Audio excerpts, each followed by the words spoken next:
पिंपरी चिंचवडच्या मोशीतील इमारत दुर्घटनेच्या 46 पेक्षा जास्त तासांनंतरही अजूनही बचाव कार्य सुरू आहे। आता दुर्घटनाग्रस्त इमारतीच्या आत शिरून सुरक्षित मार्ग तयार करण्याच्या मोहिमेला सुरुवात करण्यात आली आहे। कचरा डेपोतील वेस्ट टू एनर्जी प्रकल्पाच्या प्रशासकीय इमारतीवर कचऱ्याचा डोंगर कोसळल्याची दुर्घटना घडली। अजूनही 8 कामगार अडकल्याची शक्यता आहे। दुर्घटनेनंतर ढिगाऱ्याखाली 23 जण अडकले होते। 14 जणांना बाहेर काढले, मात्र संथ गतीने मदत कार्य सुरू असल्याचा आरोप नातेवाईकांनी केलेला आहे।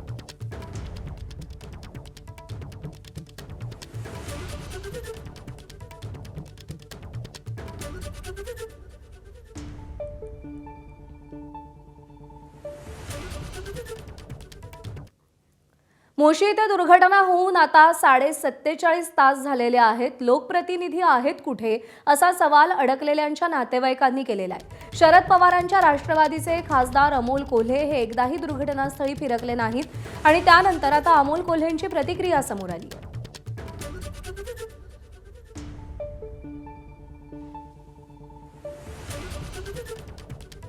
महापालिकेचे जे शहर अभियंता आहेत, जे पर्यावरण विभाग बघतात, यांची नैतिक जबाबदारी निश्चित ही होणं गरजेचं आहे।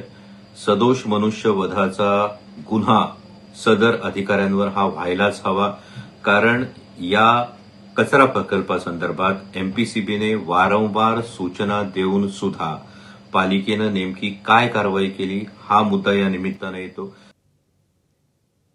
पिंपरी चिंचवडच्या मोशी इमारत दुर्घटनेची पहिल्या दिवशी पाहणी करून गायब झालेले महापौर रवी लांडगे आज पुन्हा दुर्घटनास्थळी पोहोचले। लोकप्रतिनिधी कुठे आहेत असा प्रश्न संतप्त नातेवाईकांनी विचारला होता।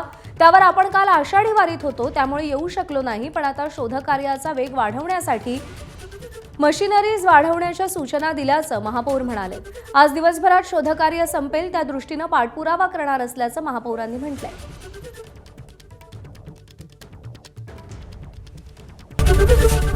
एबीपी माझा, उघडा डोळे बघा नीट।